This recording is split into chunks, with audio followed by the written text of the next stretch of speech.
And then this brings us to Ezra Winter. Ezra Winter was without a doubt one of the most significant mural painters of the golden age of murals. His works, whereas some muralists, as we'll talk about in a moment, had to rely heavily on government patronage, Ezra Winter did just fine without it, really. Though he did many prominent government commissions, he had a lot of private commissions as well, primarily from major corporations. Some of his murals commanded as much as $100,000 in his own time, which is a tremendous fortune.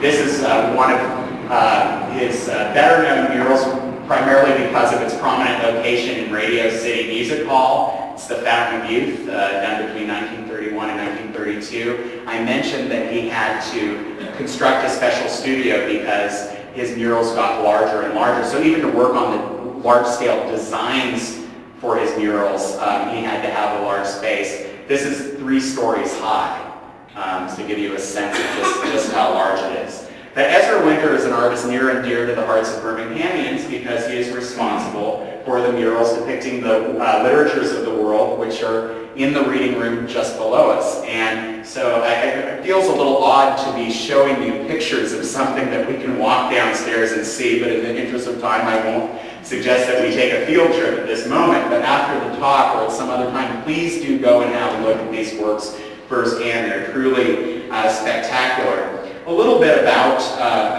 Ezra and the commission for these murals. Winter was born in 1886 in Traverse City, Michigan, and he trained initially at the Chicago Academy of Fine Arts and eventually won a scholarship to the American Academy in Rome, where undoubtedly he would have encountered the murals at the Vatican. So it's a good place for a budding muralist to be, is Rome. He taught at the Grand Central School of Art in New York, and he eventually ascended to the position of one of the leading muralists in the entire country. He had prominent commissions for not just for the Birmingham Public Library, for Radio City Music Hall, but he also did works for the Library of Congress and several other corporations. He's got a very long and distinguished list of commissions. He suffered a rather tragic demise. He was, well, we could say that his work led to his death. He was painting on one of these very tall scaffoldings, and he forgot just how high up he was, and he stepped backwards. And he fell off the scaffolding, and he suffered a broken and compacted tailbone, which caused him a great deal of pain. He was unable to paint as well because he had an unsteady hand. And he eventually killed himself with a shotgun in 1949 outside his home in Connecticut. So it really sat into an illustrious career.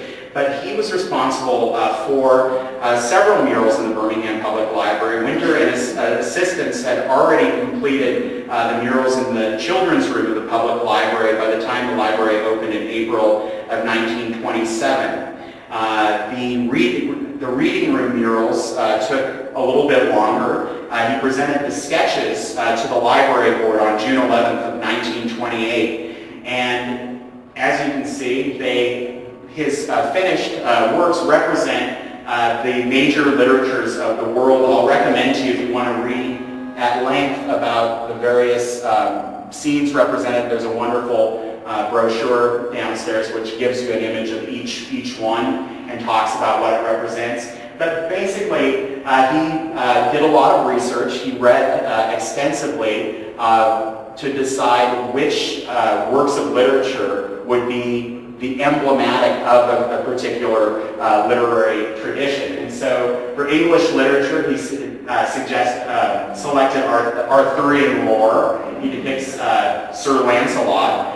His original sketch for Sir Lancelot caused a little bit of controversy. Most of his sketches were accepted without question, but the library board asked him to change the robes of Sir Lancelot because they resembled a clansman's robes, which he happily did. He also was asked, some of the figures had too much of a warlike stance, and he was asked to tone that down a little bit as well. So we've got Lancelot representing English literature, Captain Smith and Pocahontas representing American, We've got Salamine and Alceste from Moliere's Misanthrope representing French literature, and Dante and Virgil representing Italian literature, and Don Quixote representing Spanish literature. And there are 16 world literatures represented in all. Just a couple, this will advance. There we go.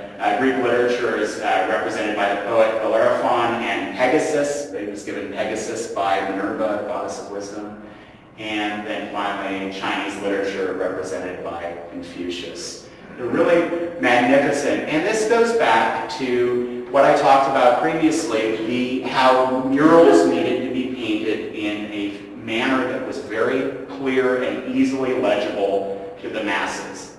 It didn't pay off to have a very painterly style. An impressionist painter would make a lousy muralist if they painted it in an impressionist style. It would be very difficult to communicate your message, especially from a distance. And so not only is Ezra Winter's style very clear and linear, but in case there are any doubts in anyone's minds about what he's depicting, he has provided a subtitle.